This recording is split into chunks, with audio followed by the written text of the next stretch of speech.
which brings us in this case, and I'm happy to welcome here Joseph Sewedo Akoro, who is a human rights defender in Nigeria, and who comes indeed from one of the countries which last year and the year before, together with Uganda, in relation to Africa, probably attracted most attention in relation to negative developments. And so, Joseph, you have the floor. Thank you.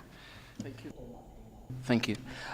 Thank you very much. I'd like to acknowledge the importance of this very good work that you've done. I think that it's important that we continue to evaluate our progresses and maybe shortcomings over the years. And I would like to say that, state-sponsored homophobia is something that is very pertinent to always look into all the time, particularly as it has to do with states that are now criminalizing in more intensive way sexist relationships.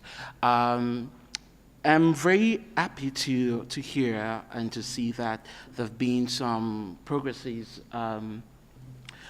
accounted for in the past years, but very disappointed that my country has not been able to make any of this progress. Rather, the situation of LGBT persons in my country has gone worse. Of course, I'm sure that in the report, Angus and his colleague have been able to present to us the situation, the legal situation. So I'm not going to go back to that, but I'm going to really elaborate on the fact that the Same-Sex Marriage Prohibition Act has really taken a turn on activism, the movement in Nigeria.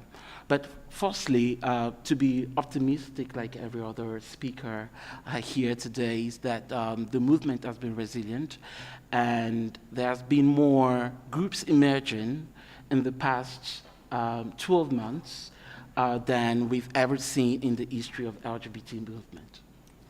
And that's really interesting that even in the face of the Same-Sex Marriage Prohibition Act that proposed to further criminalize same-sex relationships and also silent LGBT human rights advocates, now there are organizations that are emerging and really determined to voice out the issues of LGBT people. However, there have been a social situation getting really, really bad in terms of violation perpetrated by non-state actors. So I'm going to be speaking a little bit on non-state actors perpetrating violence, which is a little bit digressive from, of course, this event, which is focused on state-sponsored homophobia. But again, try to link the fact that state-sponsored homophobia or legal systems that are not favorable to LGBT human rights advocacy act as an instrument for non-state actors to perpetrate violence with impunity. And this is what is happening right now in Nigeria. Over the past 12 months, there have been increase in human rights violations in relation to sexual orientation and gender identity. And this is quite unfortunate.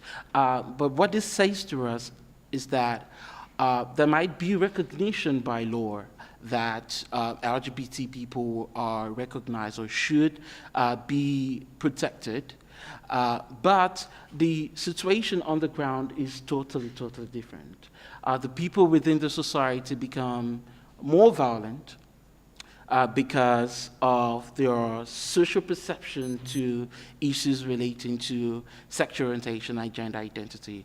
And I think that, for one, this is something that we need to start looking at from the perspective of actors within the international community. I'm going to provoke a little bit also that we need to also facilitate discussion around the responsibility to protect. I know that, the pillars of the responsibility to protect are really narrow to things that might not be really linked to issues of LGBT human security. But the thing now is that we cannot always hide under the fact that issues of human rights or LGBT human rights is not included within the pillars. I think that we need to start thinking quite progressively on how to link the situations of LGBT human rights, LGBT persons and their security to what it means for international security as a whole. Also, I'd like to talk about what resolutions at the UN mean to grassroots activism. I think that it's very important, the work that we do here, and I think that this is where appreciated by activists on the ground, because it serves, in the absence of a legal system that is favorable or laws that are favorable to LGBT human rights advocacy, the only resort is the international human rights systems that we can really use as an evidence or as an instrument to advocate for LGBT human rights. I'd like to make reference to an example of how CEDAW, for example, has been used to facilitate discussion around the protection of Nigerian citizens. Just last Friday, there was a bill that was passed, a bill to prohibit violence against persons, that was passed at the National Assembly. Of course, it says violence against persons, but as LGBT activists in the country, we were able to see ourselves within that act and be able to use it as a means of advocacy, even within a system that do not recognize LGBT human rights. And this speaks to the fact of how we can make use quite strategically international instruments to advocate for LGBT human rights in the absence of favorable laws. I'm going to go back a little bit to the responsibility to protect. Of course, it says that the state carries the primary responsibility for protecting populations from violence and crimes, hate crimes in the situation of LGBT people. And I think that, this is something that we need to hold on to as members of the international community, to make accountable states within the UN to be responsible in the protection of LGBT human rights and the situation of LGBT people within their country. Also, I'd like to say that, because I hear from other speakers issues of discriminalization, for example. Very interestingly or intriguingly, this is not, the African activists are not at par in the discussion around discriminalization. For some people, it's like, we should not talk about it now. For some people, it's like, why not? But the thing is that we are beginning to see the situation of African leaders combating what they would refer to as human rights imperialism. And this would have to do with Western civilization, for example. And I think that this is something that needs to be understood from the perspective of Africans, that, there are things that we need to take into consideration when we are advocating, especially when it has to do with situations relating to non-Western people or people from non-Western civilization. So I thought I should bring that, I should talk about that. Also, I'd like to say that In respect to responsibility to protect as well, I know that in the international community, there is that conversation or understanding of sovereignty. When do we intervene in local situations? Where do we intervene when there are problems with specific groups of people? I think that right now, issues of sovereignty is no longer an excuse not to intervene.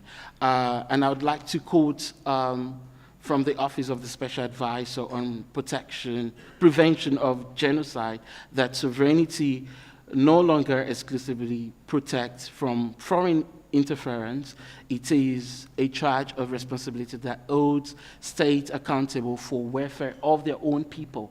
And I think that this is something that we need to hold on to when we advocate for the rights of vulnerable people, including but not limited to LGBTI persons in Africa, for example. Also, I'd like to make reference to the Sustainable Development Goal that is currently being discussed. And I'd like to say that, negotiations should include that there should be an increase in education, education that brings about non-discrimination and brings about sensitivity at the grassroots. Because this is the problem, really. The excuse given for the passage of the Same-Sex Marriage Prohibition Bill, now Act, for example, was that 92% of the Nigerian population agree to the criminalization of homosexuality. And that speaks to the societal understanding, that speaks to societal education around this issue. And this, I think, points to the fact that we need to focus on educating people at the grassroots, and such that it's going to influence policy making eventually. Because again, our governments, as you must have really followed, are becoming more accountable to the dynamics within the society. Whilst the government might be discretionarily able to say that LGBT people should have their rights, they also have the obligation to listen to the citizens of their own country. Where there are dissenting understanding on these issues, it brings us back to where we are now in Nigeria, the discrimination of LGBT persons within the country. So I think I'm just going to stop here, and I'll be open to more questions. Thank you very much.